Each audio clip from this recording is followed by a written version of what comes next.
Theruvan Sannai. The Buddha taught us, Attahi attano natti. Then he said, Kuto putta, kuto dhana. Attahi attano natti. In that case, he was talking about the ego.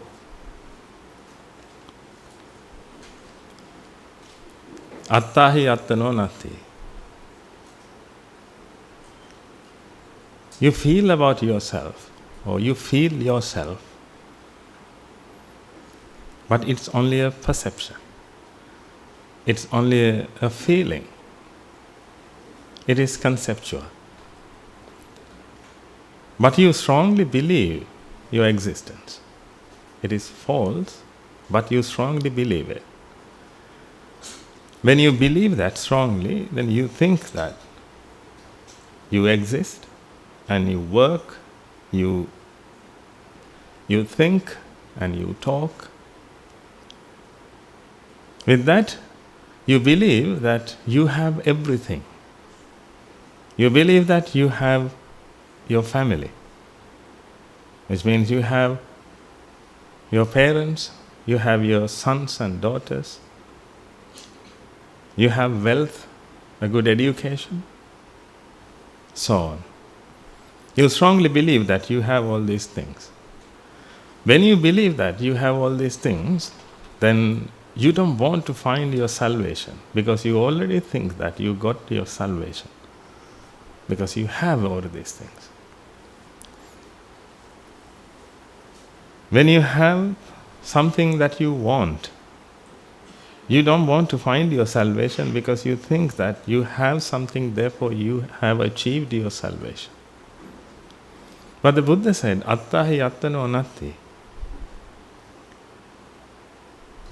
And if you don't have yourself, at least, if yourself is also an illusion, then how can you have a daughter, how can you have a son, how can you have a wealth?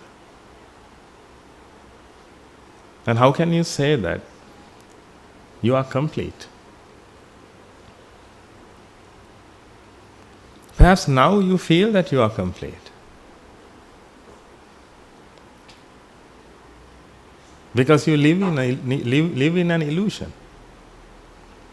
When you live in that illusion, you don't want to come out of that illusion, because you don't know that. If you don't know that you are dreaming, you don't want to wake yourself up.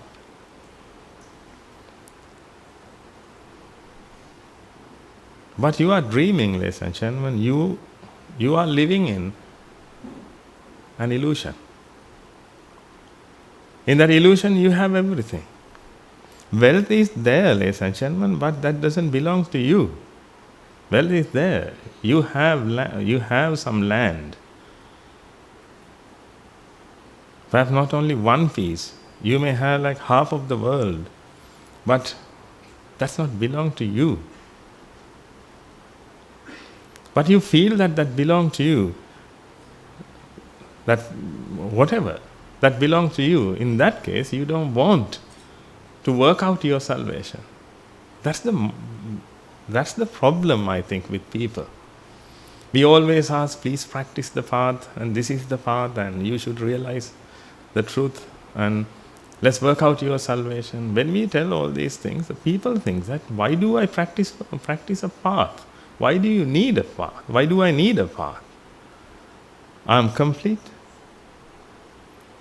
And I have everything what I need. I have a good family, a good whatever.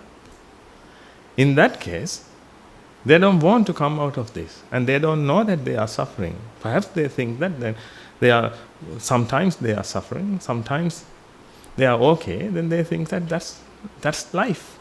Then people try to accept that. They see death, they see birth, they see aging. You all see these things. But do you really want to come out of that? When someone dies, you cry. Then you think that that's normal. If someone doesn't cry, then you think that he is abnormal. And he is abnormal, and perhaps he hates that person who died. Therefore, actually you have to cry. It's like a social convention.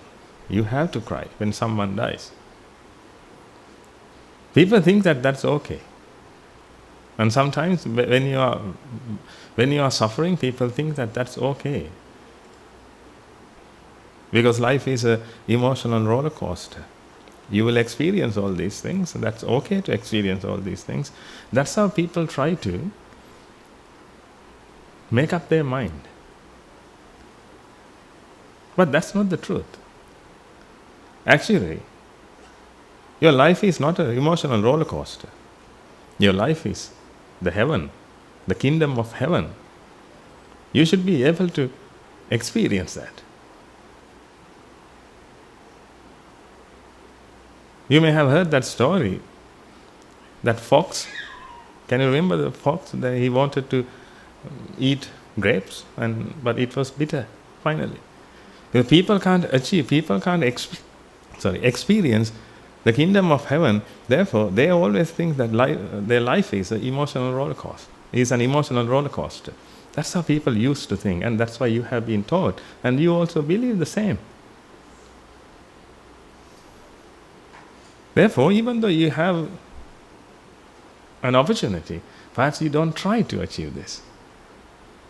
I'm not only talking about you all, everyone. You means everyone in the world. Perhaps gods, Brahmas, everyone.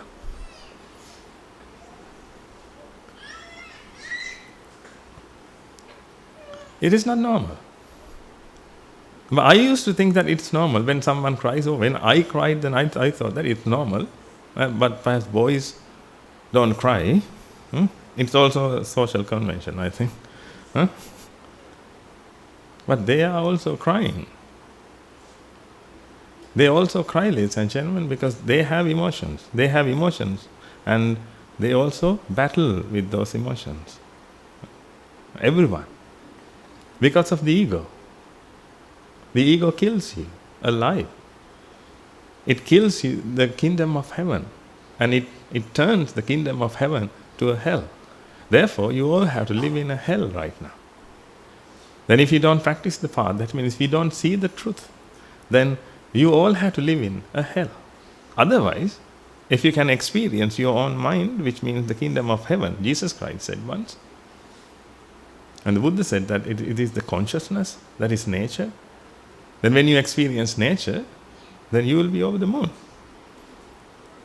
Because suffering can't be created when you experience your own mind. But when you experience the ego, now you experience expectations. You experience expectations, you experience your future.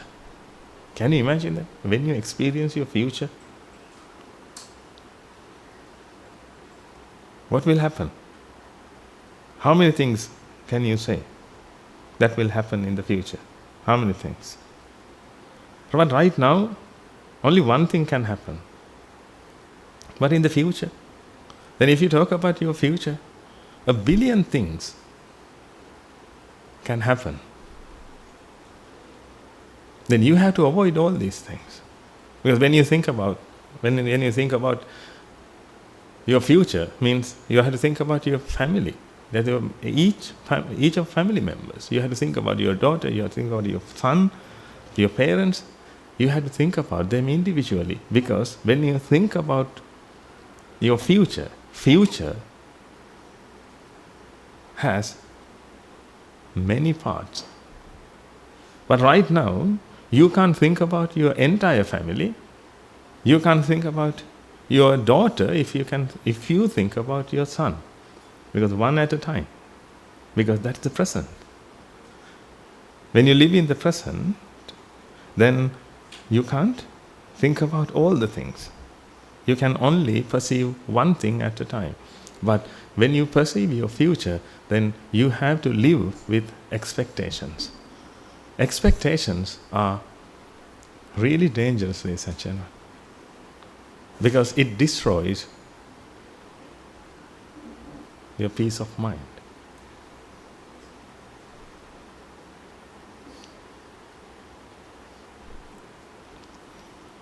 Because you feel danger when you think about your future. When you think about your past,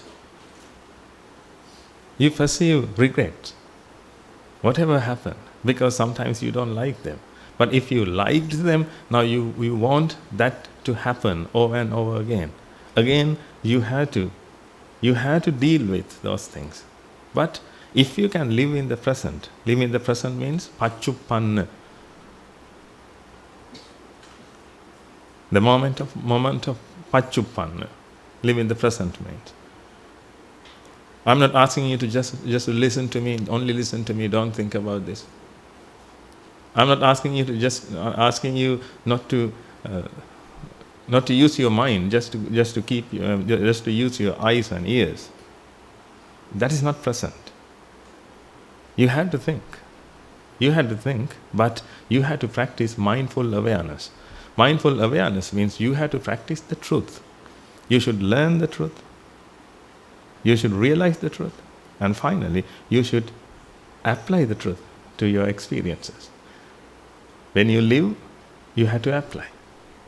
If you can do these two things at the same time, then you can live in the present.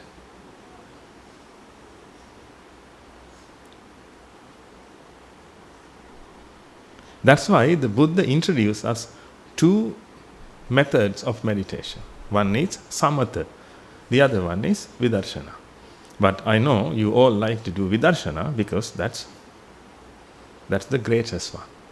You have heard that, you have read many books, and you knew about vidarshana, and once you practice vidarshana, you will become an arahant, and you came here to become an arahant, therefore now you want to practice vidarshana. The ego wants that. But you can't practice vidarshana if you don't have samatha.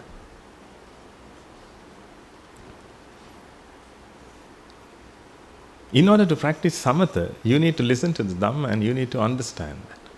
When you listen to the Dhamma, now this sermon will be 1.5 hours. Oh no, 2 hours I think. 2 hours. And if you have listened to many sermons, now you have like a knowledge of 60 hours, 100 hours, 1,000 hours. 100 hours or 1,000 hours. Now just imagine that. Now if you are going to practice vidarshana with that knowledge, will you be able to do that? How can you apply that knowledge into your life? Like 100 hours of knowledge, 1,000 hours of knowledge, how can you apply that into your practice? You can't do that. You listen to the Dhamma and you practice. You try to understand this, you try to understand and you try to realize the Dhamma, then finally you will have a small point. It will come to a small point. When you have that, now you have an ability to practice vidarshana. That means you take this knowledge, you gather this knowledge, and you create a very sharp as a needle. It should be very sharp, and a small point. That's it. Small point means I'm not talking about a word. When you practice vidarshana, actually, according to my point of view, ladies and gentlemen, that's how I practice. Therefore, I can teach you that how I practice. I can't teach the entire thing. Therefore, when you listen to this, don't think that other things are wrong. That's what I want, because you may have practiced many things.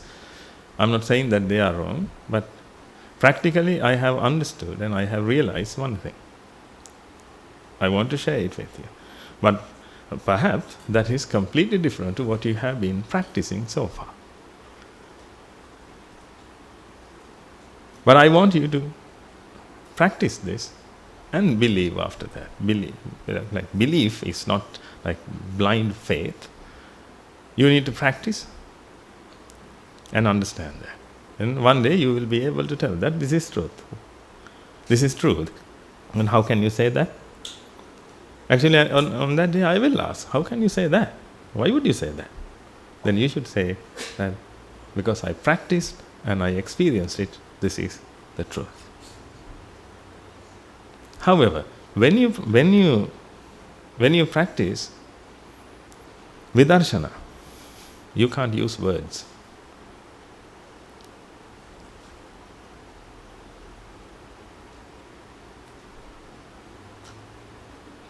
If you have words in your vidarshana, according to my point of view, that's not vidarshana, you are still practicing samatha. When it comes to vidarshana, you should have only one point. It's like a needle. Then you use that needle to the exact point. That point is the present.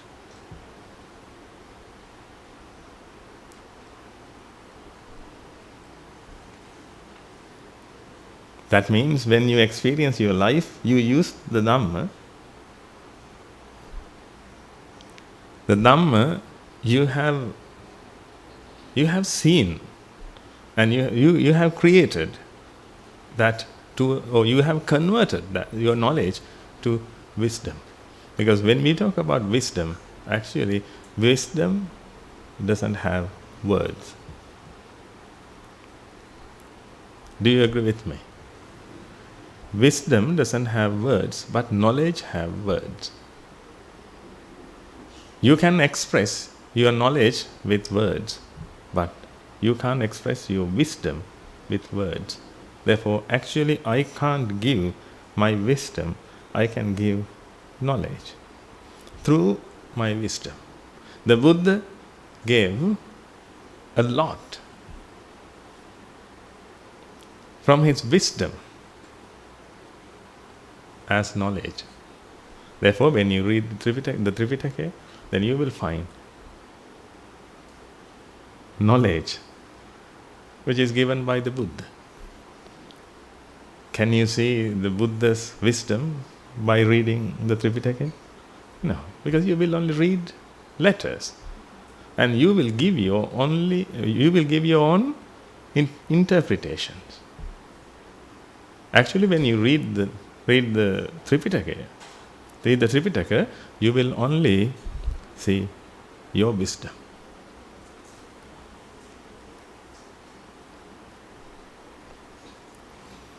Therefore, please don't tell that I have read the Tripitaka quite a few times. Therefore, I know everything. And people tell that, ladies and gentlemen. People tell that because they like to do something unusual. That's ego. That's the ego. The ego wants to do something unusual, then the ego can show off.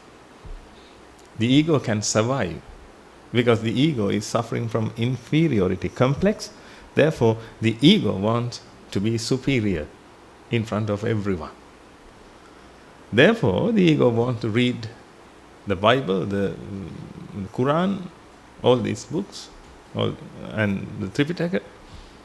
Perhaps it takes like 5 years for you to read the Tripitaka, if you read the Tripitaka, but within that 5 years, I don't think you will get even a small bit of wisdom, because you listen to yourself. When you read the Tripitaka, you always listen to yourself. You listen to your own interpretations. But you think that you read the Buddha's wisdom. Don't be deceived. If you can achieve wisdom, when you read a poem, it's a Janakavi, a poem, you will see wisdom in it. Because you use your wisdom to interpret it.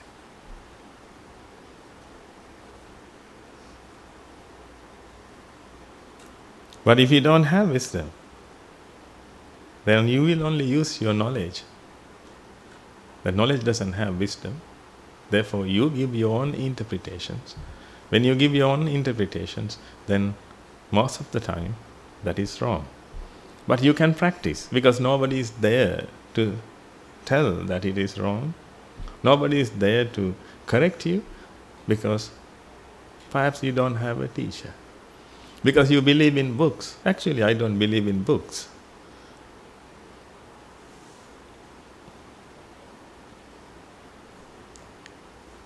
I believe in teachers.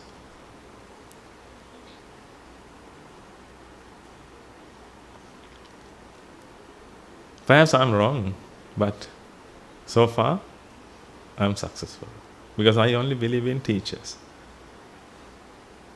Because of that reason, ladies and gentlemen, when I read a book, nobody is there to correct me. Therefore, I think what I want to do. I think what my mind says.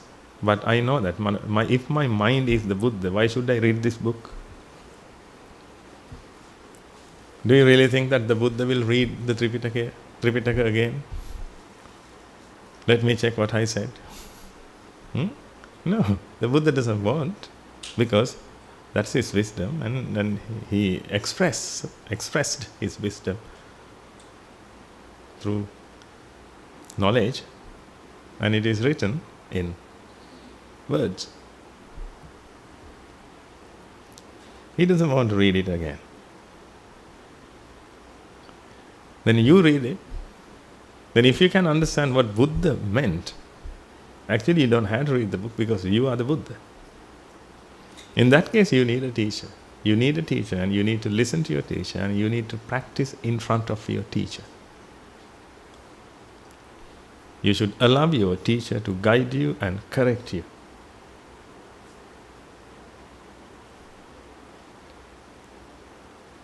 This is how our education system was.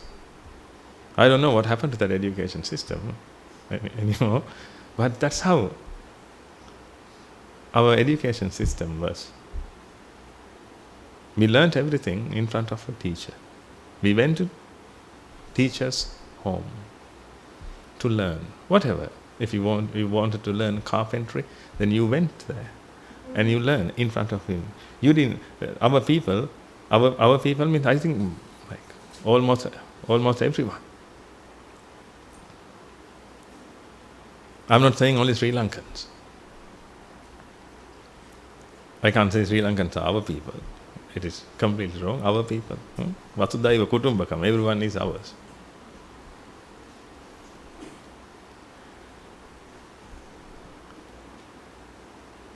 When we wanted to learn something, we went to teacher's home and stay with him and let him guide us. Then he guided us and we learnt everything. We made mistakes. At the same time, he showed us. Then we corrected ourselves. We didn't use our interpretations. We didn't use our methods. But when you read a book, and you will use your own methods, and you do it. And when something goes wrong, no one is there to correct you. Therefore, you will continuously do the wrong thing. Then you will practice wrong thing over and over again. When you practice wrong thing, then you will go away from your salvation. Actually, that's what happened. But right now, I think you don't have to be a fool to do the same thing twice. If you can understand that you need a teacher to practice, then try to come to your teacher. Try to be with your teacher. Try to be with Kalyana Mitta. That's your teacher, anyway. Try to be with someone who can correct you. Try to be with someone who you can discuss the Dhamma. Because you have to discuss the Dhamma until you realize that, because you have to create that point.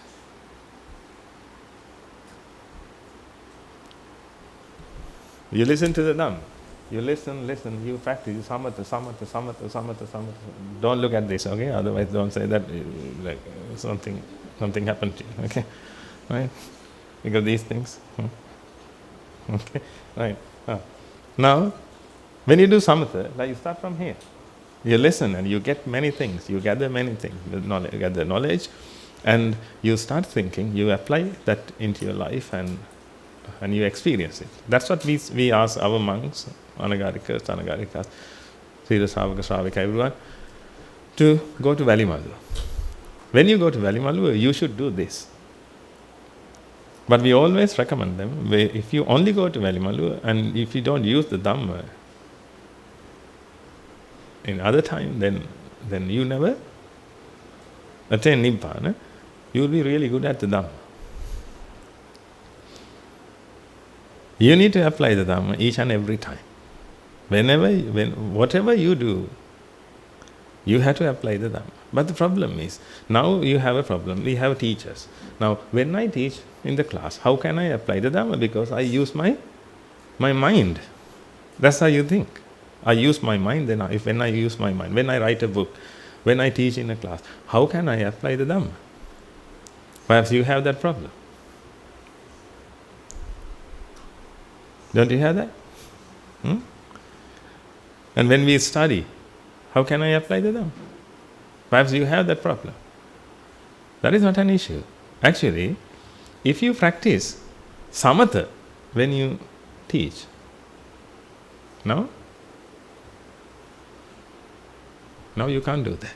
Because to practice samatha, you need to use your mind and let your mind talk.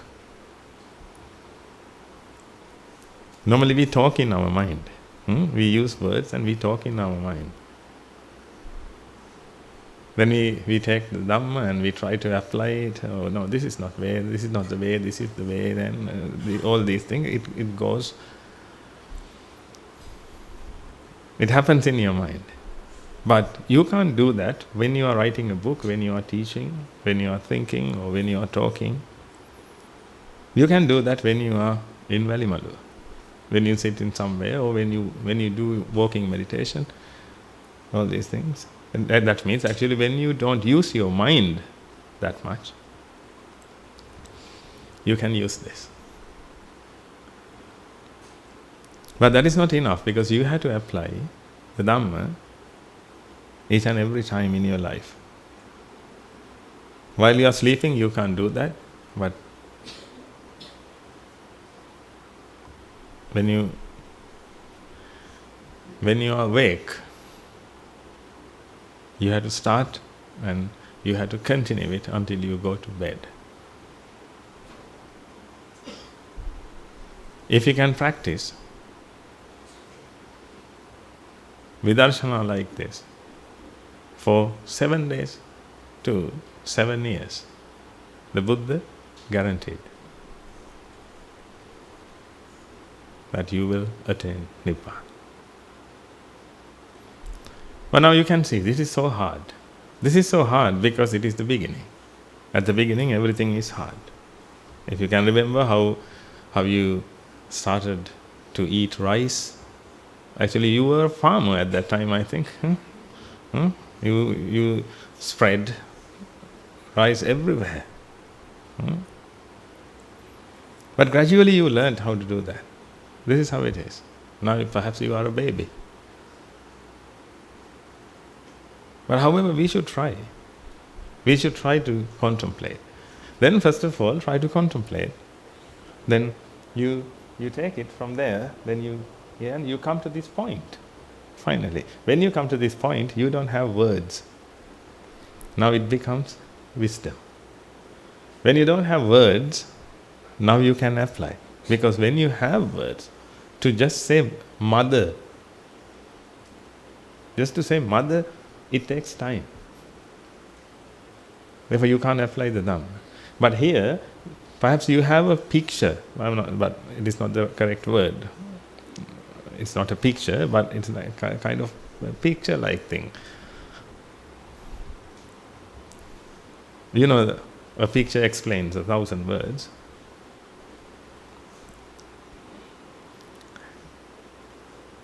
you can use that wisdom. When you have that wisdom, now you can apply it to anything. Whatever you do, whenever you do, you can apply that. To do this, to practice samatha, especially you need kalyana mitta. Because you need to make sure that everything you practice is correct. Otherwise, this can become wisdom, or what is the opposite word for wisdom? Stupidity. The opposite. That means wrong wisdom, right? If it's wrong wisdom, can we say that? No. Whatever. Now you can understand what I meant. The other way. Like now you have. Now you feel your existence. That is not wisdom, the opposite. But it's exactly like wisdom.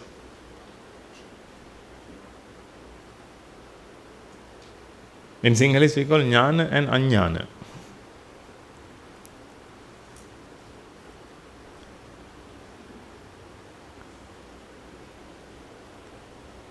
It is exactly like that, because when you feel or when you perceive yourself, you don't have words, I think. What do you think? Do you have words when you think about, when you feel your existence?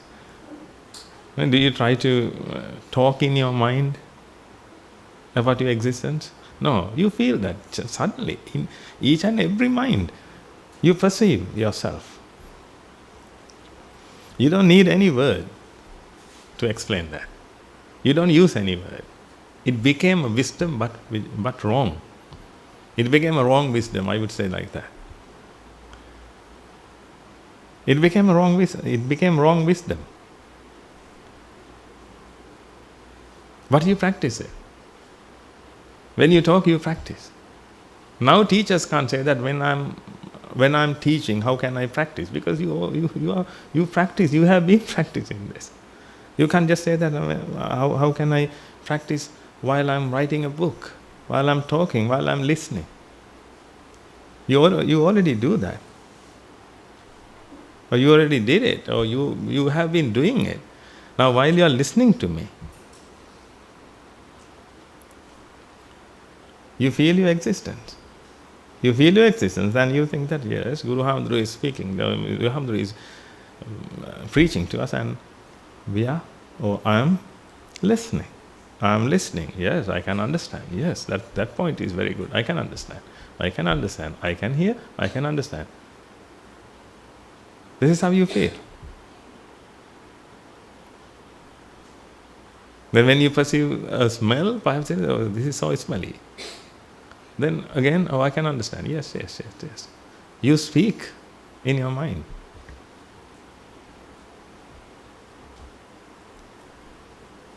You speak in your mind, and each time you can perceive yourself without any word.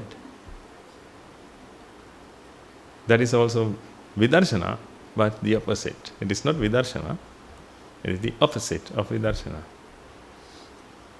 But the nature of that is the same.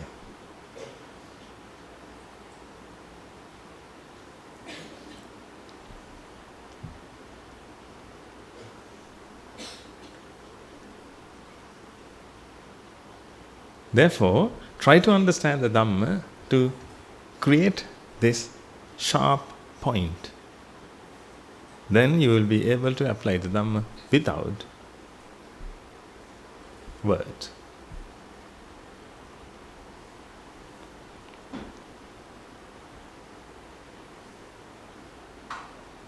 Then you can practice vidarshana.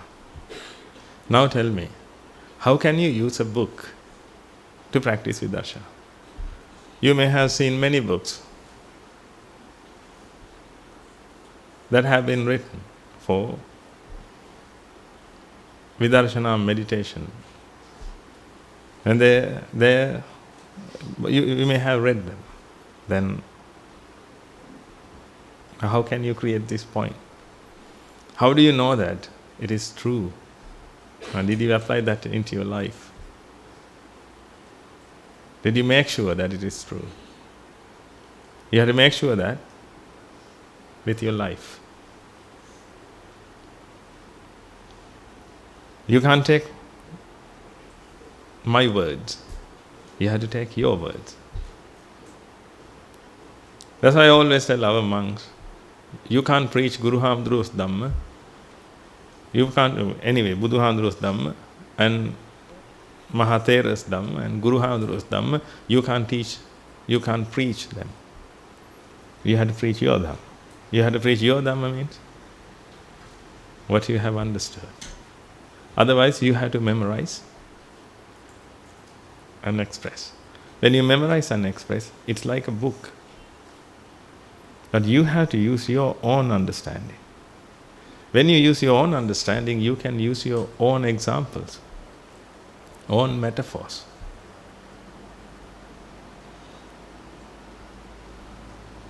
Then someone can understand it easily.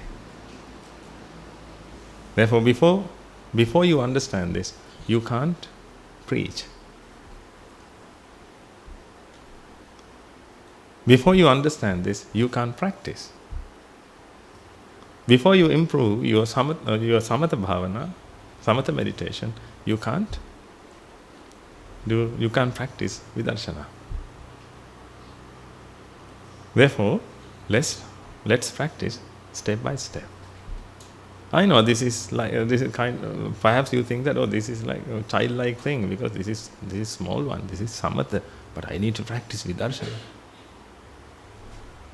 No, you need to practice this. You need to practice this. To practice this, you need noble friends, teachers, and you need to gather knowledge. You need to apply that into your life and make sure that the Dhamma is true and you have understood the truth. That's why you come here to listen to sermons. If you want to practice vidarshana, actually you don't have to come to the sermon, you just need to do whatever you want to do. Whatever not you want to do, actually whatever you have to do. To practice vidarshana.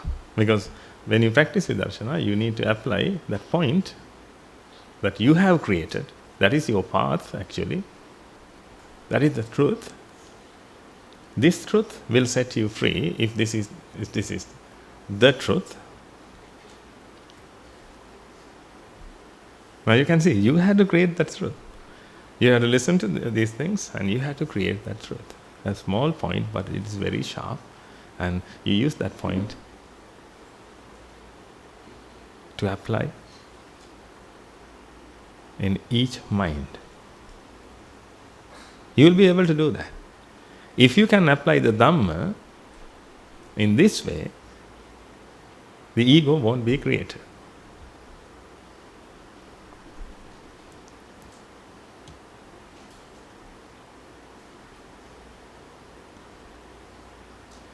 Otherwise, once in a while, you will experience your mind, but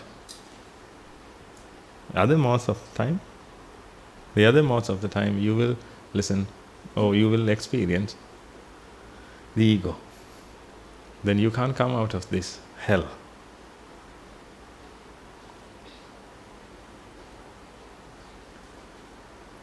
Let's gather some knowledge. At the same time, you have to make sure that whatever you have listened is true.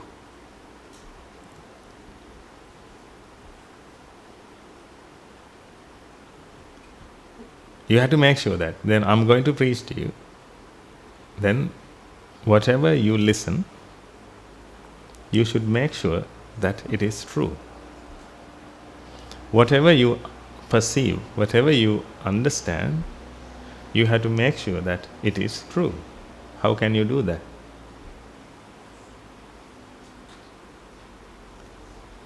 Perhaps you think, you may think that, how can we do that? You have to tell the truth. How can we make sure that it is truth? No, you have to make sure that it is true. This is how you listen to the Dhamma, ladies and gentlemen. Because this is not history. This is not science. If when it comes to modern science, it is proven. You don't have to prove that. You just need to memorize. When you want to become a pharmacist, you just need to. I'm not saying that, but you just need to remember names, and if you can remember those things, then you know this medicine, or this tablet has this name. Then if you can memorize this, like Vedavattoru, for this disease you need to use this. This disease you need to this. Then in that case you don't have to understand. Therefore, if you become a Veda Mahatya, if you become an Ayurvedic doctor, you don't have to understand anything. You just need to remember. But you can't be a successful doctor. But you can become a doctor by doing that. There are many doctors. They can remember. Therefore, they can prescribe. Actually, these days, if you want, you can use a computer. You can computerize everything, and when someone comes, what do you have? Cold and fever? Look at the side. Cold and fever. Now, that list comes, then you can give that list. You can memorize, but this one you can't memorize. Because you have to make sure that this is true. That's why listening to the Dhamma to attain Nibbana is very hard. Perhaps that is the hardest thing, because you have to make sure that whatever you interpret is true. Then how do we know that? How can I do that? Just tell me. Out of compassion, I will do if you ask me to do. Tell me, how can I do that? How can I make sure that whatever you have understood is correct? Tell me. I can make sure that whatever I have told you is correct. I can guarantee that, and I can make sure that. But how can I make sure that whatever you have understood is correct? You have to do that. That is called yoniso manasikara. When you listen to the Dhamma, at the same time you have to practice yoniso manasikara. You need to apply the Dhamma into your life experiences. Because your life experiences are correct. They are true. Because that is nature. You need to apply that into nature. But nature, actually you can't apply, or you can't use nature, entire nature, entire universe you can't use. But you can use whatever you can perceive.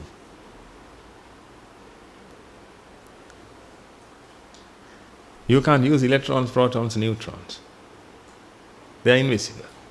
You can't see, you can't touch, but you can use this color.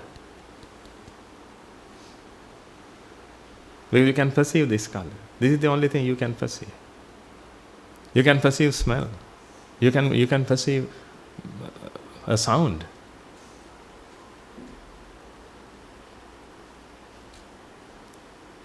That is your universe. You can apply. You can apply the Dhamma to that universe and make sure that whatever you have understood is correct. When you practice that, you will become Sotapa. You will become a Sri Mentor. That's why, while listening to the Dhamma, you will become a Sri Mentor. While reading a book is really difficult. Perhaps it is impossible.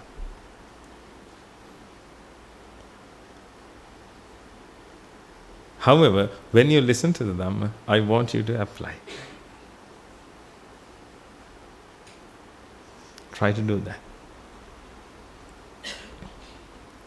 Try to listen to the Dhamma like that. Practice it, because you should be skillful to practice that, because we used to practice whatever our teacher taught us, and we memorized it, and we wrote on examination papers. That's how we used to do. We didn't want to understand it fully. Perhaps we didn't want to understand it with our life. Did you? Tell me one occasion you applied F equals MA at least in your life. Just as F equals MA, it's years, grade 6 or 7 science. F equals MA. Did you calculate anything? I'm not talking about in your laboratory. I'm talking about in your life. Because you didn't want to apply that into your life. You learnt all these things just to pass exams. And you believe that it's true. But in this one, you have to make sure that this is true. Therefore, the truth is with you, and I'm going to give you the other truth. The truth about the truth. What you have. The truth about the truth that you have. That means your life experience. That is the truth. And the truth about that truth is the Buddha's Dharma.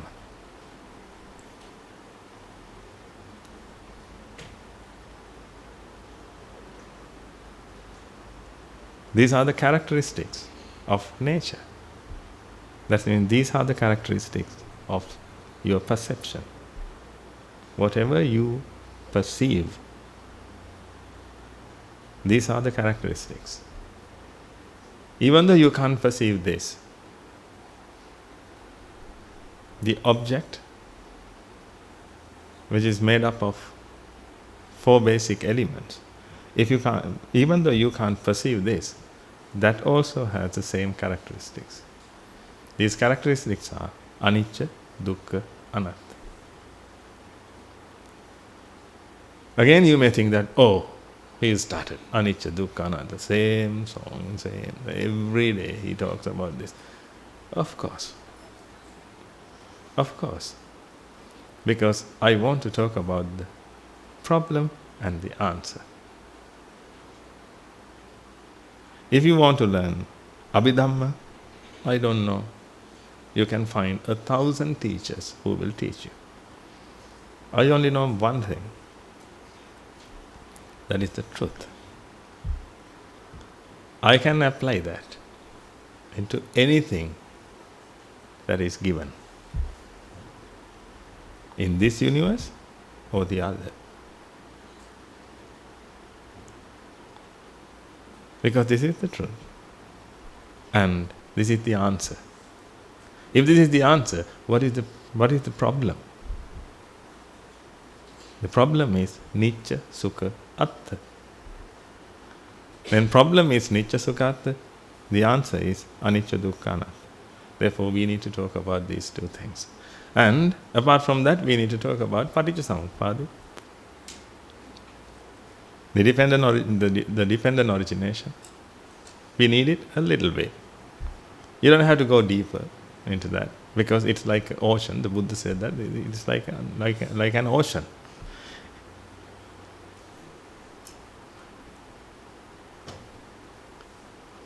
You can't find the end. It's very deep. We just need a small bit of that.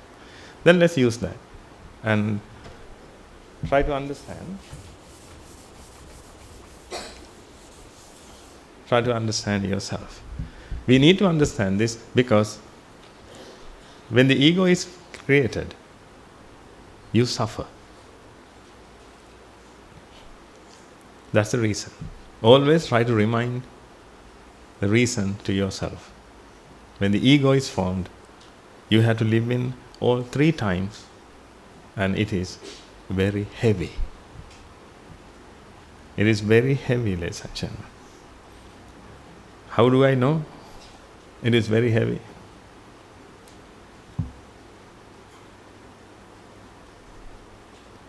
Do you know that? It's very heavy. You will know it, ladies and gentlemen. Perhaps you have felt it, or you will feel it. Because when you hold a bag of cement on your back, let's say, you had to walk with that all the time. You don't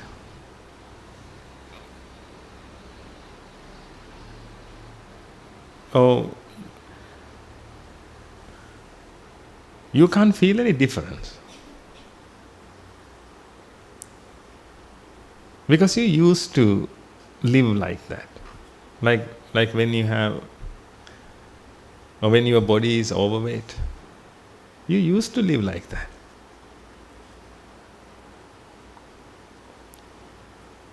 But when you exercise and when you reduce your weight, now you feel a little bit lighter.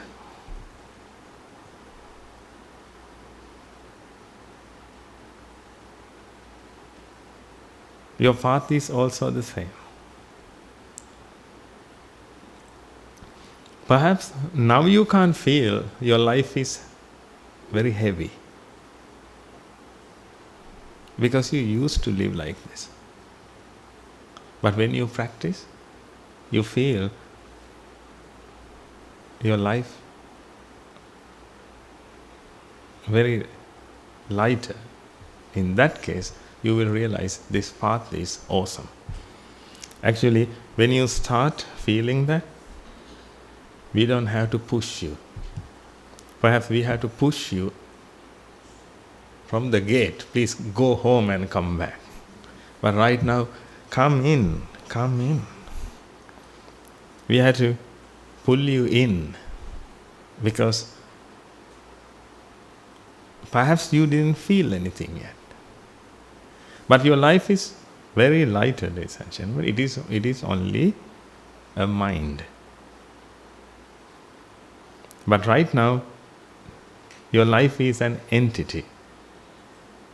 Therefore, you have to maintain that entity. To maintain that entity, you need to use the past, you need to use the present, you need to use the future. Then you have to live in these three times. Therefore, you can't focus.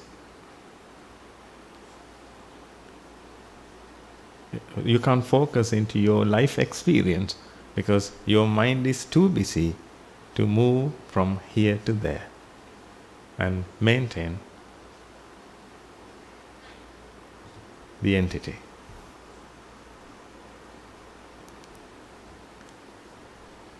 Therefore, somehow we need to stop this.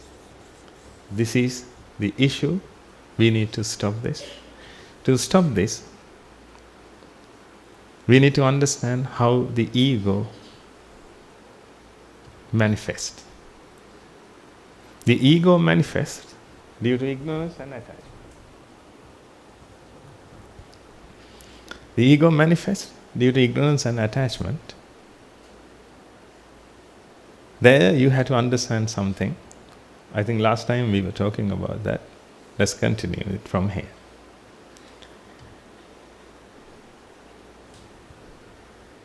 When you perceive the ego,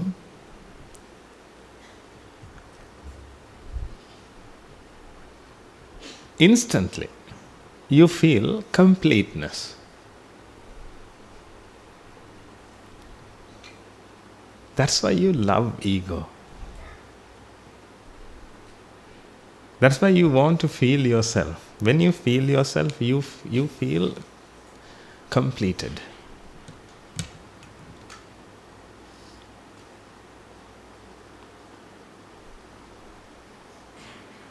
Otherwise, you feel vexation. To complete, you need vexation and pleasure both. Because vexation is, let's assume that vexation is a void. Then if you can fill it then you feel completed. You feel complete.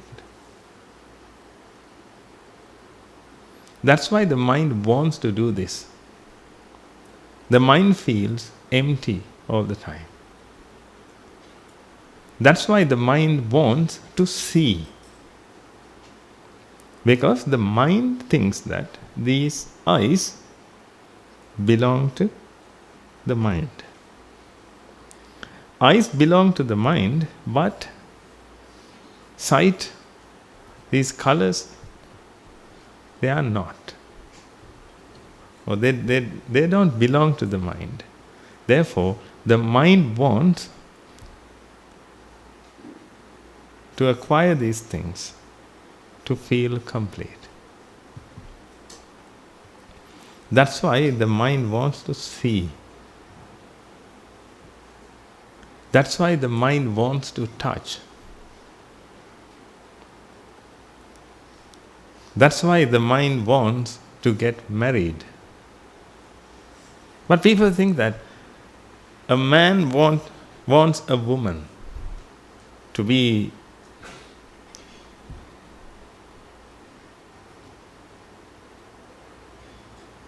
complete, or to be completed.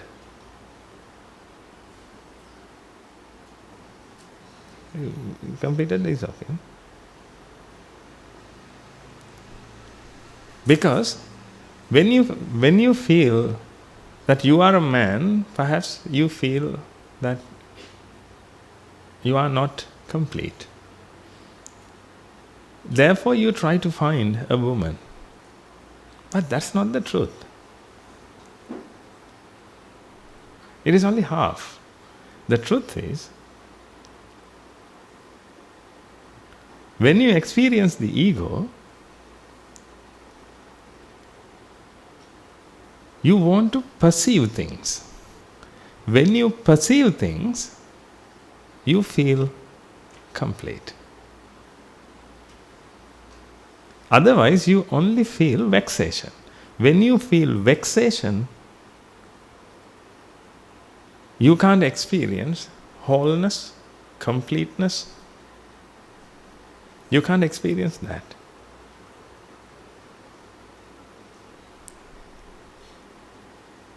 Then you want to perceive something. When you perceive that, you feel pleasure as well. Then vexation, pleasure, now you feel complete. That's why people want to get married. People don't, or a man doesn't want a woman. There are some men, they want men. There are some women, they want to associate with women. That's totally fine. That's totally fine, because they want to see.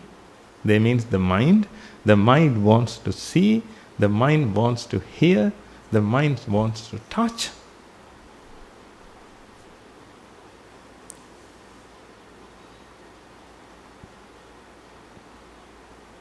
To feel complete.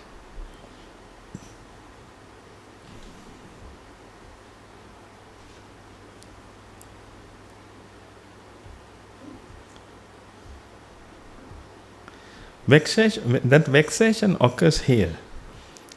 When something comes to your mind, that comes with ignorance. Normally when we talk about anything, like you know what we talk about.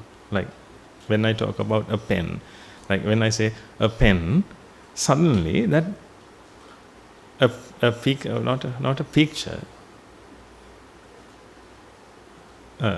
some kind of mental picture, you would say that, mental picture is created in your mind when I talk about a pen. Then when I show you the pen, now you know that you were thinking about that pen. Then whatever I tell you, whatever you start to perceive, you have a clue. regarding that. That happens first. When you want to perceive something, when you want to see or hear or whatever, that mental picture is created in your mind. But it is totally conceptual. It is totally mental. Then the mind wants to perceive it. The mind wants to experience it. Because the mental picture which is created in the mind, created with ignorance. The mind strongly believes that the object which is created in the mind is Nicca, Sukha, Atta. Because the mind believes that everything is Nicca, Sukha, Atta. Therefore, if you believe that everything is Nicca, Sukha, Atta, then whatever you think about is Nicca, Sukha, Atta. If you believe that all boys are bad, when you see a boy, then he should be bad. That's how you perceive. Then if you believe that everything is Nicca, Sukha, Atta, then whatever comes to your mind, that is Nicca, Sukha, Atta. But the problem is, if something is Nicca, Sukha, Atta, it is so special. It is unique and special. When something is unique and special, the mind wants to experience that.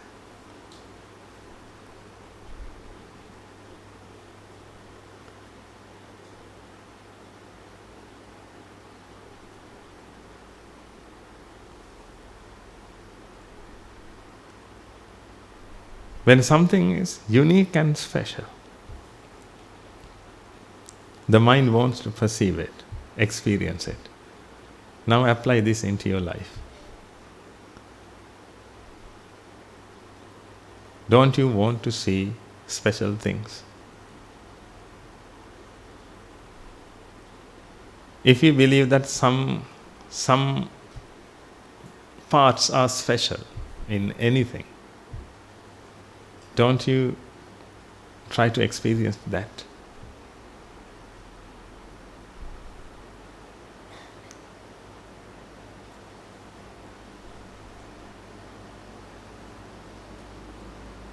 Apply this into your life, then you will realize it.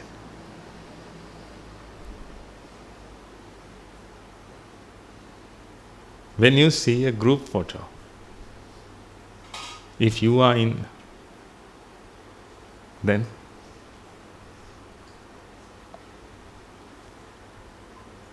because that is so special, because that's you. Therefore, you try to experience that.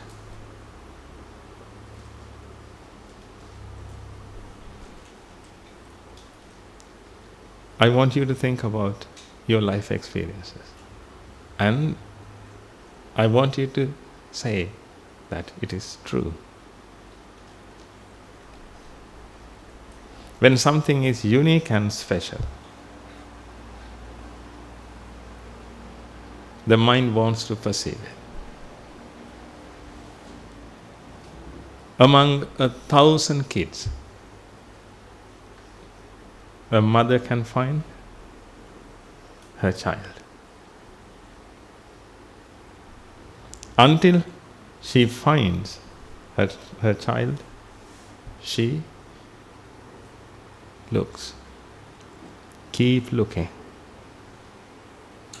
Because she can't be satisfied with other kids.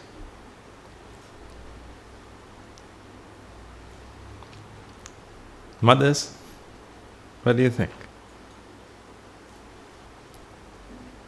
Among 1,000 kids, the mother wants to find the kid.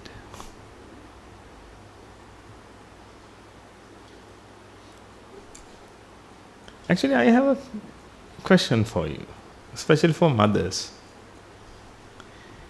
If your son or daughter has another face. Another means a different face. Or I would say this: if your son, let's say son, okay, it's easy. Otherwise, I had to use many words. If your son had a different face,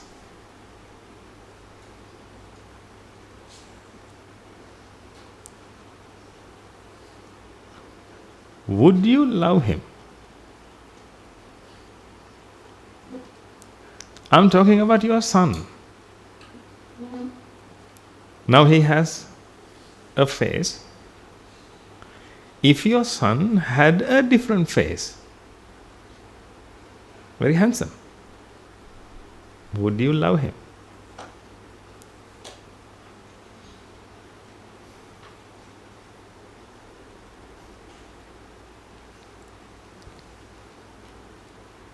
No. I think you didn't get that. My question was, I'm talking about your son.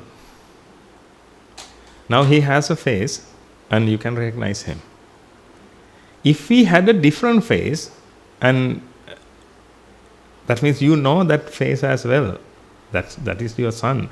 But I'm talking about a different face. If he had a different face, would you love him?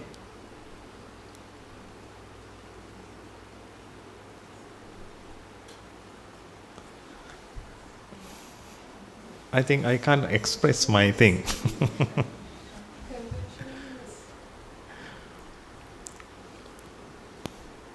Okay, let's say this.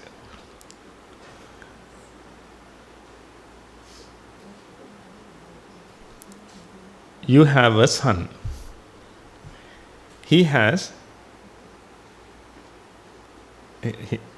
he has a face. Huh?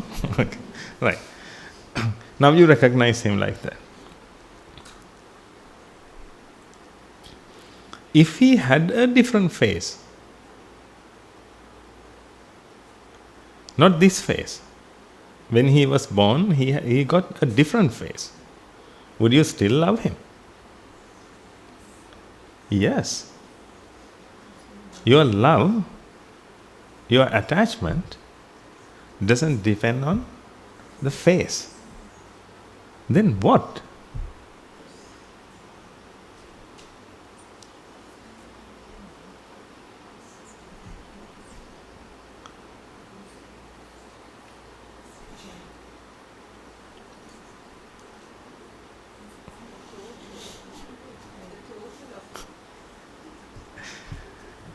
His entire... Okay. If your son was a daughter, if your son were a daughter, okay, would you still love her?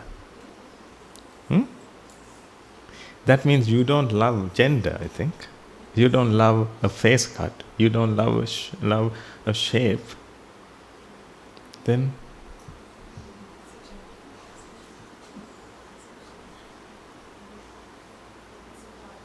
for what do you love? Let me answer the question. You love that Atta. Which means that because we were talking about your son or your daughter, your son, my son. He is so special. That shape is so special. That face is so special. That is special, ladies and gentlemen. When something is special, the mind wants.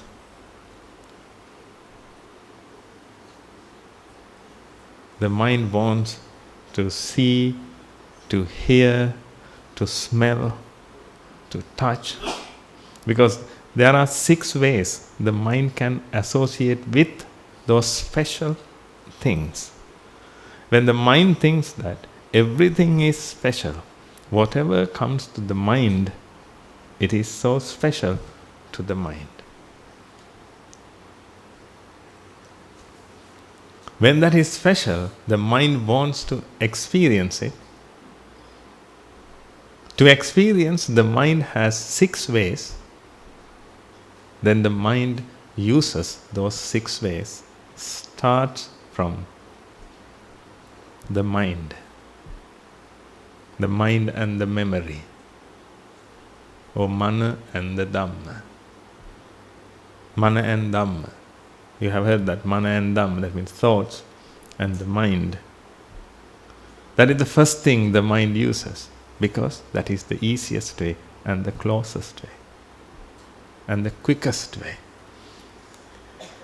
When I talk about this pen, now I'm going to show you a special pen. That pen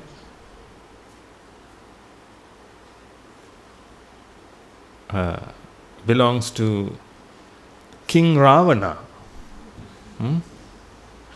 I use those words because I want you to feel even more atta regarding this. Anyway, you believe this is atta, and now I can use words and signs.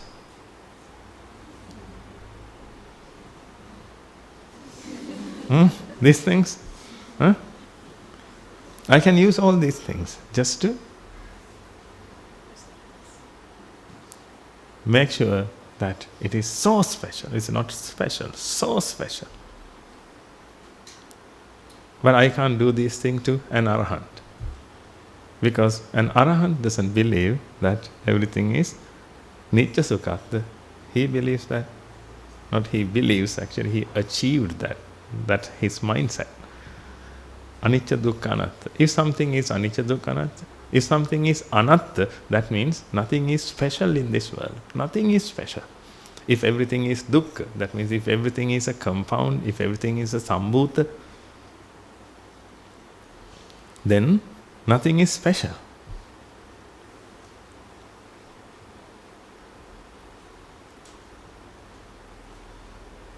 Then you can't show your hand signal to him, this and that and all these things, because he doesn't believe that.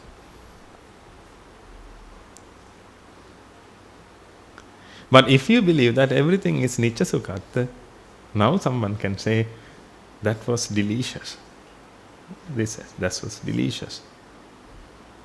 When Buddha said, hey, the same thing, Dhamma was delicious.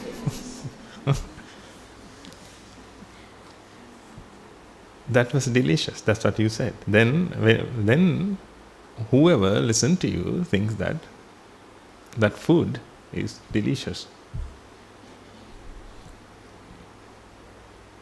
That food, you were talking about that food, that food item is atta. That is naturally atta for them, because you believe that it is nitya sukha atta. Therefore, naturally, this is atta for you. But when I add, this is King Ravana's, King Dutugamunu's, or King Charles' pen, then it is even special, even more special. Therefore, now, I didn't show you yet, okay? Now, this is Ravana's, King Ravana's pen. Now, a pen is created in your mind, but it is conceptual pen. But it is nitya sukha atta. It is atta, at least we take that. It is atta, it is special. When it is special, the mind wants to experience it. To experience that, the mind can't wait, ladies and gentlemen, because at the same time, when the conceptual pen is created in your mind, the mind is vexed. Therefore, the mind has to do something to come out of vexation. Therefore, the mind uses the mind, which is the quickest one. And it uses the mind, mana dhamma, a million times before it uses eyes.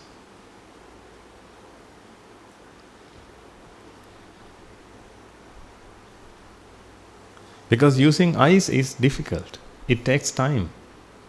But the mind can use the mind very quickly. Therefore, it uses. I will check. I will make sure you will understand this. Look at this now. This one. This no. I showed you. I didn't see. Okay. The pen. When I said the pen, now it was created in your mind, and you were thinking about that. You have been thinking about that. Still, I didn't show you. But this is not enough. But still, you try to come out of vexation by using manadhamma.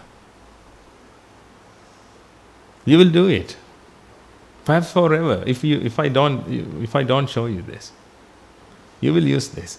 But it's not enough. Therefore, you try to use eyes and sight, chakku and rupa, because that is not enough. Then you will see it. Now you see. That means you experience two ways. You experience in two ways. One is manadhamma, the other one is chakku rupa, which means eyes and sight. Is it enough? Is it enough? Perhaps for the pen. But what about your son, your daughter? When I remind you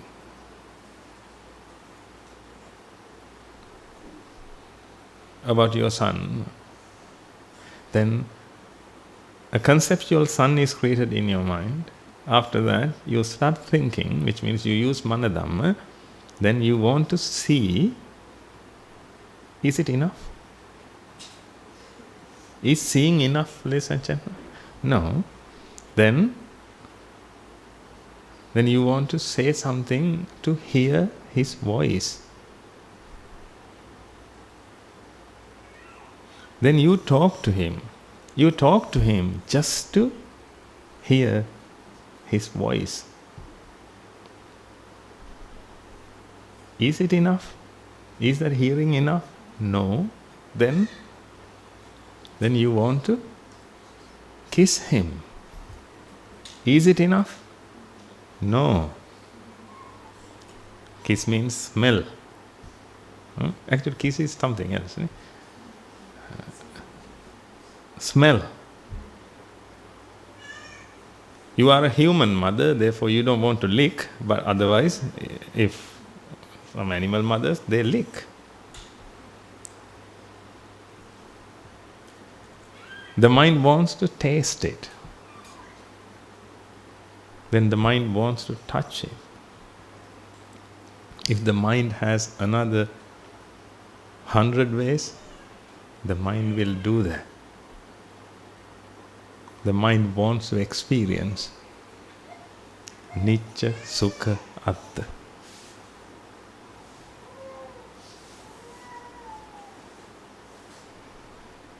The mind can't stop this, ladies and gentlemen.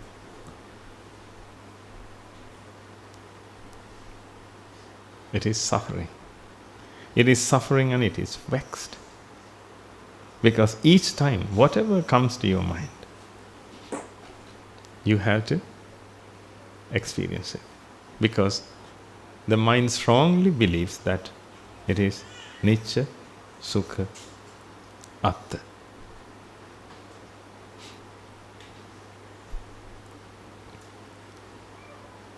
Until you believe that, or until you get rid of it, until you start believing Anicca, Dukkha, Anatta, the truth, you have to do this. You have to be vexed and try to come out of vexation. Again be vexed and try to come out of vexation. You have 6 ways to come out of vexation, and you use these 6 ways and you do it over and over again. That is called life. Don't you feel that this life is a hell? That's why I told you. You don't want to get married, ladies and gentlemen, don't be deceived. You don't want kids, ladies and gentlemen, don't be deceived. You are a mind. You don't need a kid. You are not a mother. You are not a father. You are not a man. You are not a woman. You are a mind, which means you are consciousness. Consciousness doesn't want Mrs. Consciousness and Master Consciousness as its son. But when the ego is created, the ego thinks that it's a human being, it's a human mother. Therefore, that's why it's called human being, because the mind suddenly becomes a being, human one. The being, but human one. Therefore, now the mind is a human being. Then when the mind is a human being, now according to the shape of the body, then you can discriminate. You can differentiate between a man and a woman. Then you think that you are a man human being, you are a woman human being. Then you can add your mothership as well. Then you can say mother, woman, human being. You add all these things, because the being formed, on top of that you can build other things. Then you can run your entity. Now you can say that I am 50 years old, I am 60 years old. Then during those 60 years, what did you do?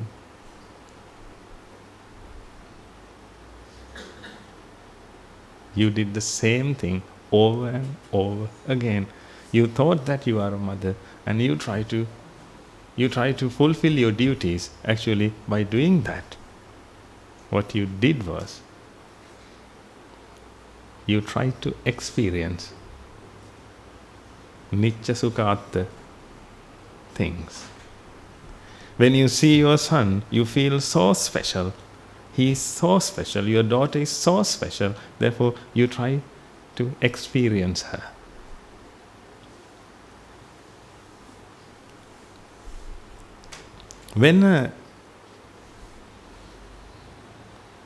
I'm sorry to take this example, but I'll take it anyway. When a pedophile sees your daughter, your son,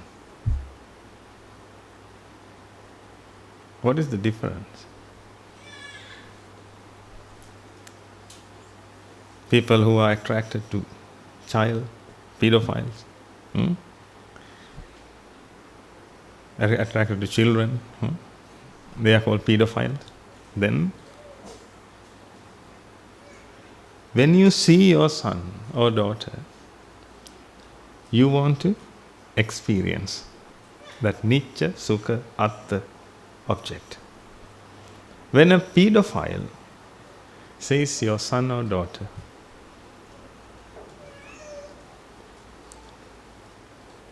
what do you think? Because it's also a mindless achievement. You are, yes, conventionally you are a mother, you are a father. But when we take the absolute truth, you are a mind. You are a mind that believes everything is Nitya Sukha Atta. When we take a pedophile, it's conventionally he is a pedophile or she is a pedophile. But he is also a mind that believes everything is Nitya Sukha Atta. Everything is special. You believe that everything is special, he believes that everything is special. Therefore, both minds want to experience the object. To experience the object, the mind has 6 ways. Therefore, the mind uses those 6 ways. That's why a pedophile also touch your children.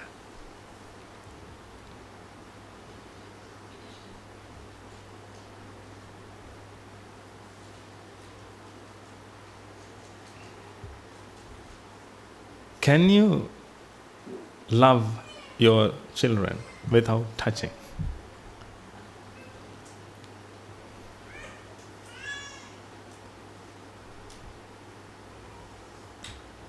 I'm not comparing a pedophile and a mother, okay?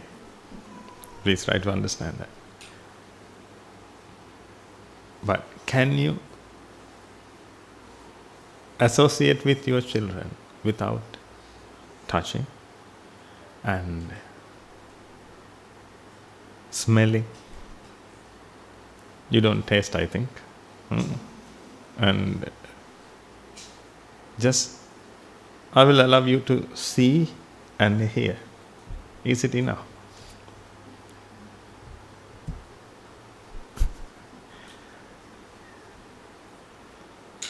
It's really difficult, isn't it? It is really difficult. Because you know that you have another 3. Because if I allow you to see and hear and think, anyway I can't do anything to that, because that is in the mind, therefore you can use it at any time.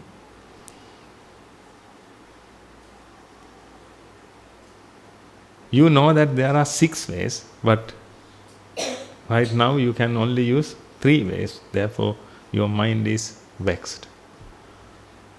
Because the mind believes that if I use those 3 ways, I will be able to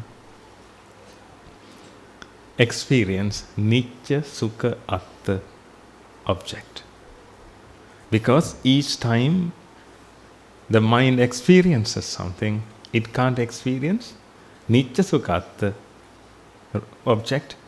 It can only experience Anicca, Dukkha, Anatta object.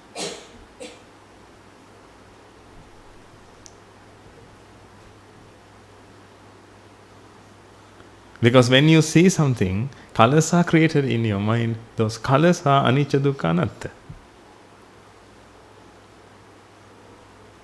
When you hear something, a sound is created in your mind. Sounds are Anicca, Dukkha, Anatta. Even though you want to experience Nitya, Sukha, Atta, you always experience Anicca, Dukkha, Anatta. But it is not enough for you, because you thought that everything is special, therefore you had to see something special. But you can't experience something special, because nothing is special, nothing is unique in this world, nothing is an entity in this world. If nothing is an entity in this world, you can't fulfill your dream, which means the mind can't fulfill its dream. Its dream was to experience Nitya, Sukha, Atta. Here. Something here, the object, whatever, conceptual object is created here, but it is Nitya, Sukha, Atta. Nitya, Sukha, Atta. Now it wants to experience Nitya, Sukha, Atta. That's why when you want to see your son, you want to see your son. You can't see another son. Yeah, others are also sons. Don't you feel that way? They are also sons. They are also sons. Huh? But you want to see your own son, because he is special. Then if we make him wear a mask and let you see him, perhaps you can't be satisfied, because that's not your son. You perceive a son, ladies and gentlemen, but that's not your son. Your means that special son. You want to see a special son. That speciality or that uniqueness is not in the body. It is not in the face. If it is in the face, if your son had a different face, you wouldn't love him. If your son were a girl, you wouldn't love him.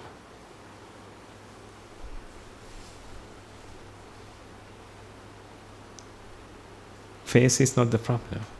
The body is not the problem. You love him anyway.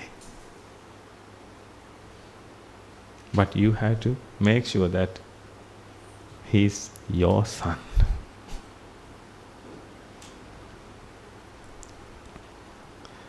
If that your son, that part is not in the body, if it is not in the face, where is it? It is in your mind. We try to get rid of that. Otherwise, you know what will happen to you. Mothers,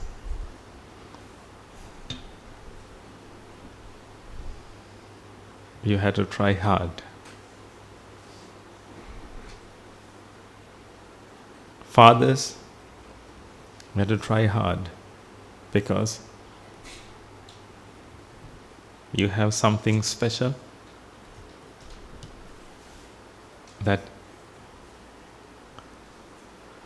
no one can beat. That is so special. You can't trade it with anything. That is so special. You had to try to get rid of it. There is only one way. Nitya Sukhatha. That is the truth. You just need to understand the truth. When you understand the truth, then you won't see your son in your son. That means you won't see that uniqueness in your son. Then every son is your son. Every human being is your son. Everything is nature. Finally, you will come to that point. If everything is nature, you are nature, your mind is nature, your body is nature, everyone, everything is nature. Now,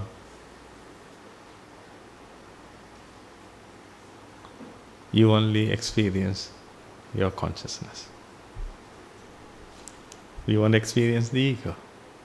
The ego forms due to this vexation. Because here, when the conceptual object is formed, it is created, the mind believes that it is Nitya Sukhatha. Now the mind wants to experience it. At the same time, the mind is vexed. Vexation occurs here, at this point. Then, to come out of vexation, the mind wants to use those 6 doors, those 6 faculties. Not only one faculty, but also 6 faculties. If it had 10, 20, 30, it will use that. But it can't be satisfied, because when the mind uses those faculties, colors are created in the mind, sounds are created in the mind, but everything is anicca, dukkha and anatta. The mind wanted to experience Nitya Sukhatha, but now the mind experiences anicca, dukkha, anatta. Therefore, the mind can't be satisfied, the mind can't be come out of vexation. When the mind can't be come out of vexation, the safety mechanism, which is called abhisankara, is activated. When it activates, it shows illusions to the mind. Therefore, an illusion is created, something Nitya, Sukha, Atta. Because the mind wanted to experience Nitya, Sukha, Atta. Because of that, the mind was vexed. Now, something is, it has experienced something, but it is anicca, dukkha, anatta. If it is anicca, dukkha, anatta, the mind can't come out of vexation. Therefore, the safety mechanism is activated and that illusion is formed. Anicca Sukha Atta illusion. Then the mind experiences itself as an entity. And the mind experience, whatever the object, the mind experienced at that time as an entity. Therefore, when you see this pen, you see Nicca Sukha Atta pen, and you experience yourself. Yourself means another entity. That's not itself, otherwise it's a process. It's your mind. This is the process. Rupa Vedana Sanya Sankara Vijnana. This is the process. This process occurs. It happens here.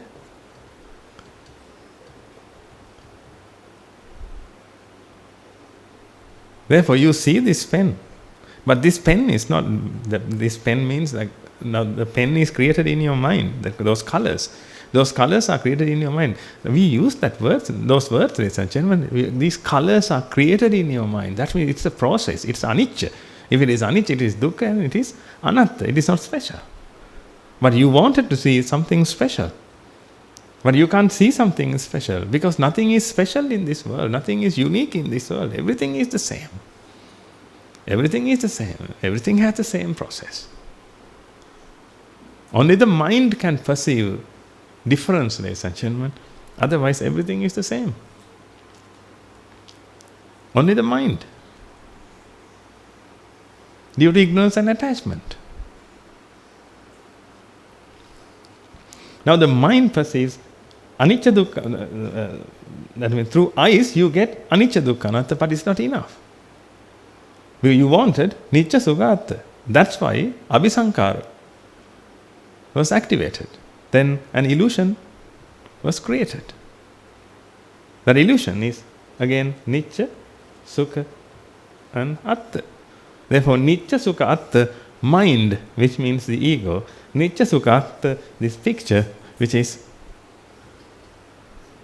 nicca sukha atta picture. That's how you see. You feel that this is also nicca sukha atta, and yourself also nicca sukha atta.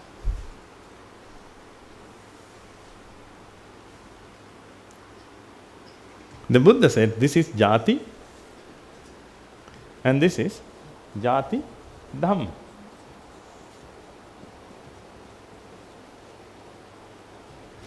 Jati and jati dhamma.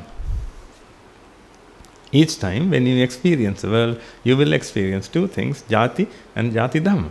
Ego and the object, which is nicca sukha atta. Then you strongly believe that everything is nicca sukha atta. Because when you see this, you feel that I perceive this object, I, nicca sukha atta, this object, nicca sukha atta. Therefore, you always experience nicca sukha atta things twice. And now you come to me and listen to the Dhamma, and do you really think that you will believe me?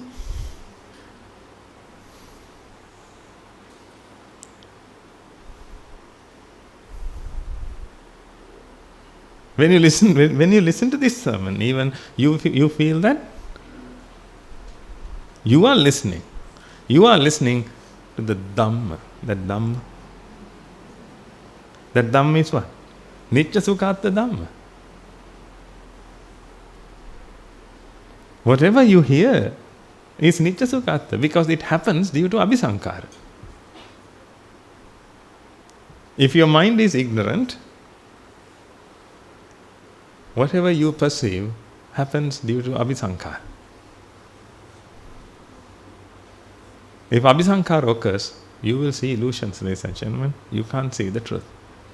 That's why, actually, when you see this, those colors are not illusions. An arahant also sees these colors. But apart from these colors, what do you see? You see a pen, but it is that pen, because I told you this is King Ravana's pen. You will see that special pen, ladies and gentlemen. That's why you can be easily deceived.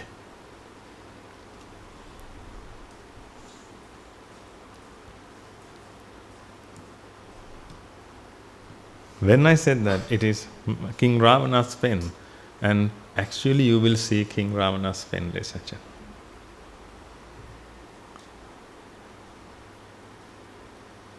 I found it from a garbage bag, but I told you that it is King Ravana's pen. Then you say, oh, King Ravana's pen, yes, look.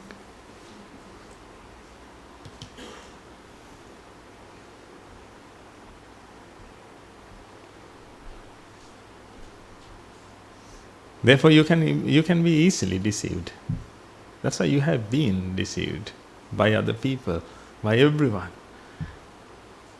I'm not saying that they are bad, actually. They are also deceived, therefore they can't see.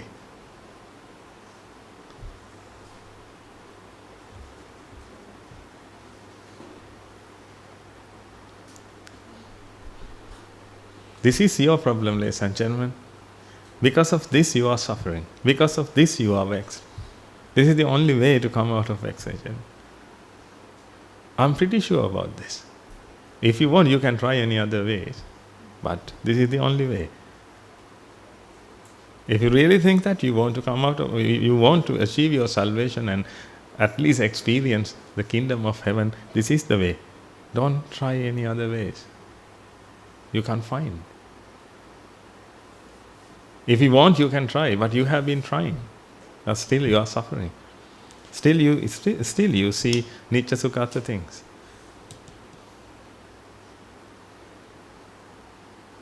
When I understood this, I was over the moon, ladies and gentlemen. I couldn't imagine the Buddha's wisdom at that time. Now we don't have to talk about all these things, we just need to focus on this, or this. To come out of, not come out of it, to solve the problem. To solve the problem, we only need to understand this. This is the Buddha's wisdom. How many problems do you have in your life? Many. Billions.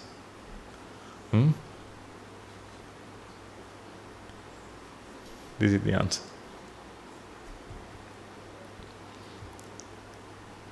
Don't you think that the Buddha is the wisest? He gave us only one answer.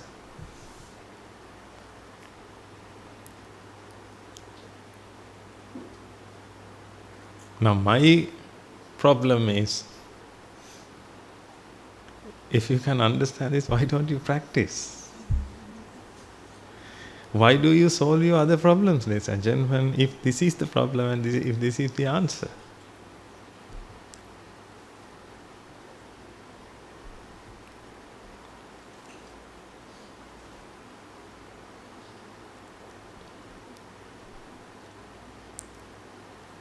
You may have issues in your family, ladies and gentlemen, this is the answer.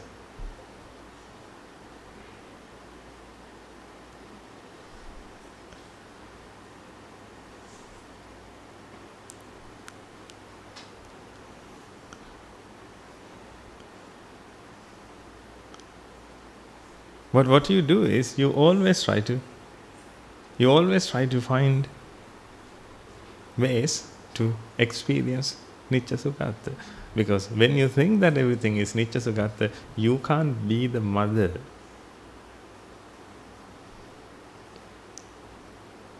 You are a vexed mind.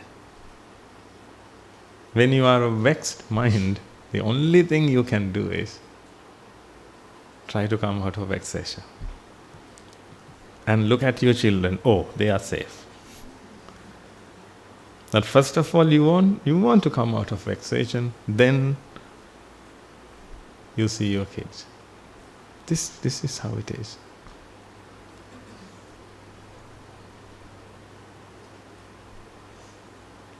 Then, if someone asks, how can I become a good mother? I have an answer. What about you? Do you have an answer for that? How to become a good mother? How to become a good husband, good wife, good son, good daughter, good teacher, good student, I have an answer for that. Do you have? If you have that answer, practice it. Then you can become a good husband, you can become a good wife, you can become a good son, daughter, whoever. A good citizen. Only one way. Get rid of this Nitya Sukhatta views from your mind. In order to do so, you need to observe Anicca Dukkha Anatta views and practice. Then you won't be vexed and you won't try to come out of vexation. You will fulfill your duties all the time. But right now, you are too busy to come out of vexation. After you came out of vexation, you treat your sons and daughters. You fulfill your duties. That's why you can't be fully committed if you are vexed.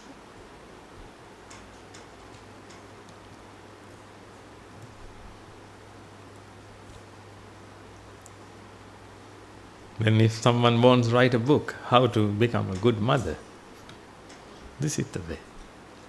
But I know no one will understand this. You should be meritorious enough to understand this lesson. You should be meritorious, otherwise you never understand this. Because you try to find other ways. How to become a good mother, good parenting.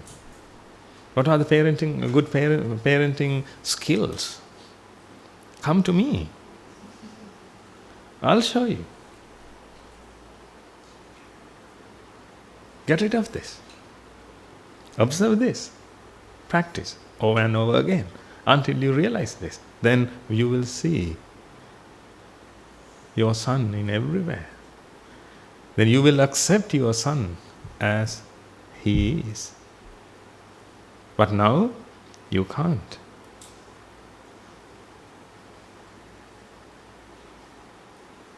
Because you have your own ways. Therefore you try to see your son in your ways. Because you are not a mother.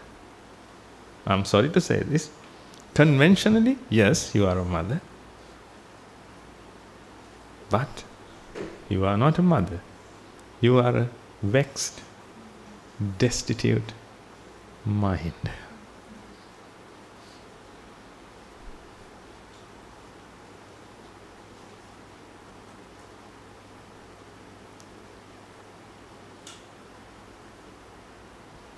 Who tries to achieve your own ways. You are vexed, but you know that you have duties to fulfill. But you are vexed. How can you do that? First of all, you have to come out of vexation. Then you can look after others. But you are too busy of being vexed. Therefore, you can't fulfill your duties. You always try to experience Nitya Sukhatta things. Can you imagine that? You use your son, I'm sorry to say again, you use your son to come out of vexation. You use your daughter to come out of vexation. I'm not saying that you abuse your children, but you use them to come out of vexation. Other than that, you can't do anything because you are a mind.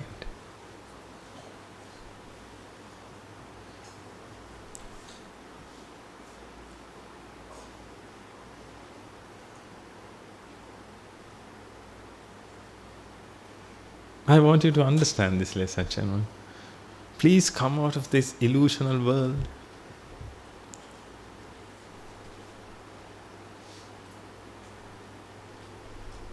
If you want, you can cry. But come out of this illusional world and cry.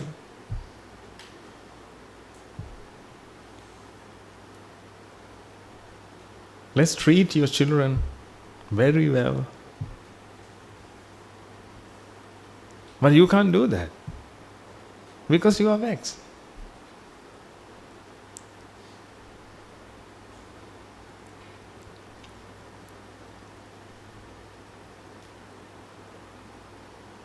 You are too busy to experience Nitya Sukhatta. By talking to your children, by listening to them, by looking at them, you try to experience Nitya Sukhatta. By looking at your car, by driving your car, you try to experience Nitya Sukhatta. By looking at the universe, by experiencing the universe, you always try to experience Nitya Sukhatta. Because other than that, you don't have a job. Therefore, if I ask, what's your occupation? You would say, try to experience Nitya Sukhatta. That's your life, that's your occupation. That's your cup of tea or bread and butter, finally. That's what you do while you are working, while you are parenting. Whatever you do, you only do this. While you are doing this, you fulfill your duties as well.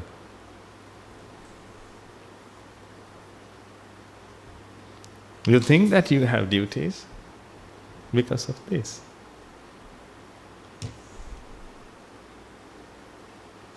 Duties are there. I have duties, ladies and gentlemen. You have 1, 2, 3 or 4 kids. Maximum 5 or 10. I have 750 kids. I'm the biggest father in the world. Don't you see that? But, and not only that, my wife is always expecting.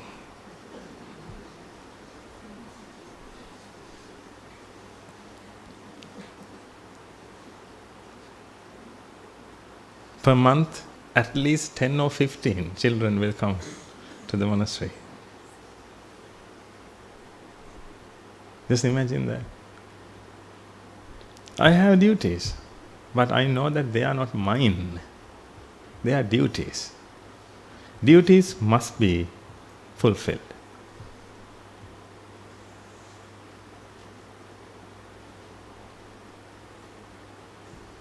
Not by me. Use passive voice, ladies and gentlemen, but don't use the last part, by thing. Don't use that part. Everything is passive, but don't bring that act there.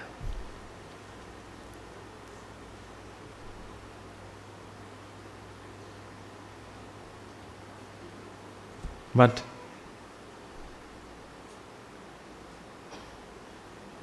that small part is created in ego. When the ego is created, you have to say that the duty is done by me, which is ego. Then you believe that you have to do your duties. You think that duties are yours. They are my duties. I have to fulfill that. Then you think that if I don't fulfill these duties, what will happen to my children? With compassion, I had to say that, die and see. What will happen to your children? Nothing will happen. Nothing will happen.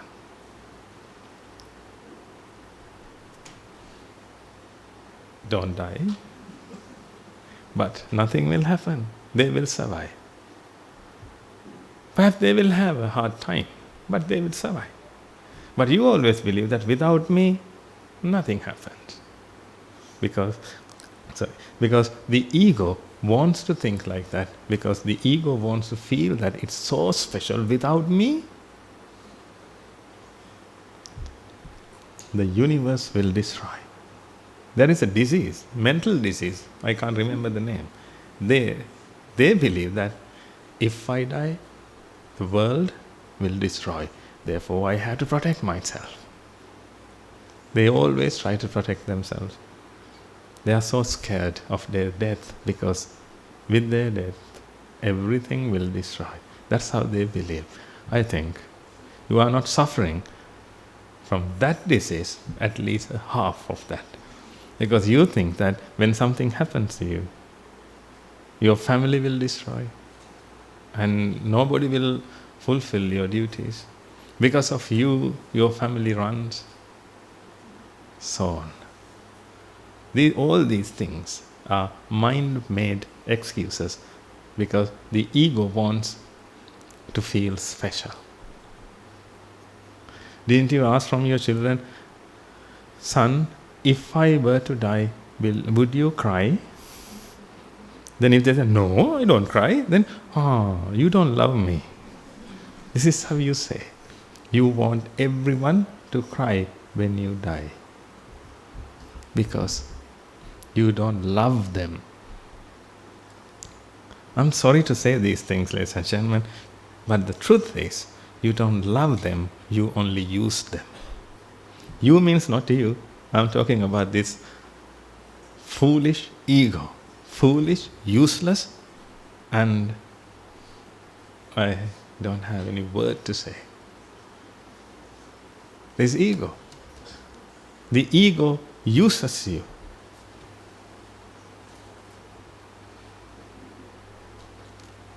The ego doesn't love you, ladies and gentlemen. That's what I told you. When ego is created in your mind, then that is you. Then you don't love. You can't love. You have to be the love. You will be the love when you understand the Dharma.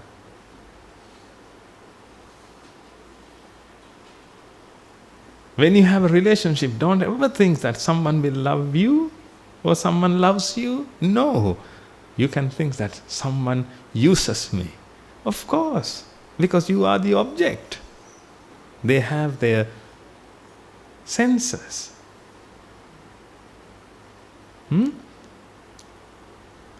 This is the vexed mind. Then the vexed mind wants to experience the object. That object is you. Now, the vexed mind wants to use its memory first. After that, it comes to eyes and look at you. And the rupa, which means a form is or colors are created in the mind. Now it experiences it. That job is done. After that, it try to listen to you. Then experience sound, then smell, then taste, then touch. One round is over. Then, if it wants to do this over and over again, he will come and give you a rose and say, will you marry me? Then you should ask, why? For what?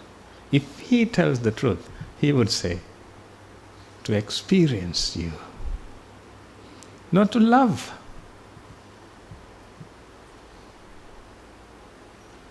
If someone can't love everything and everyone, how can they love you?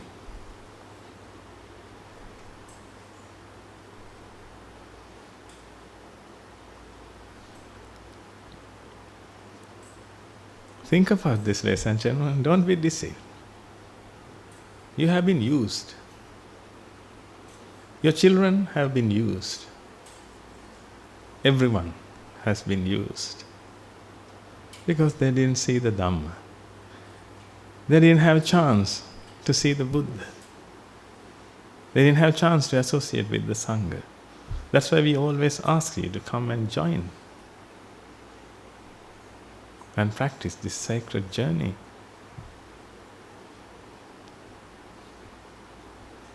This sacred journey is awesome, ladies and gentlemen. We want you to see the truth, that's it. Otherwise they will use you over and over again and cast you away as a napkin.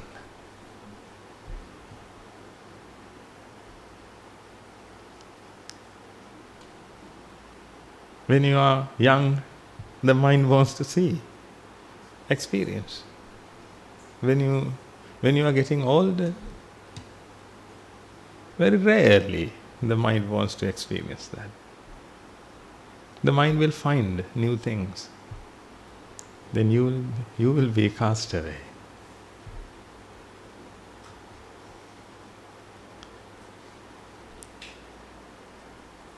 Therefore, try to understand the truth.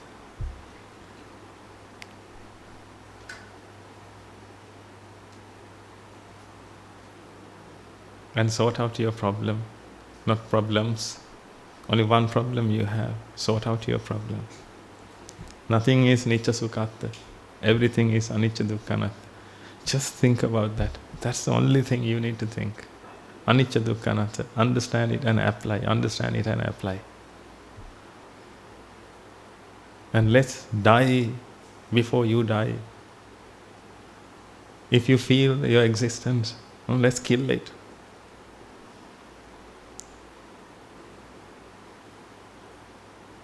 Because when you experience this, you know that you have been used and you use other people. Because you are the vexed mind and the other thing is the object.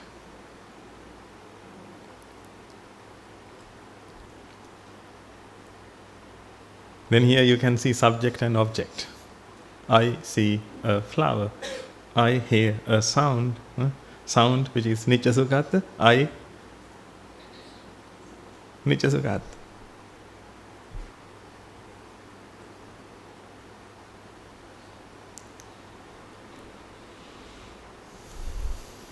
We will help you.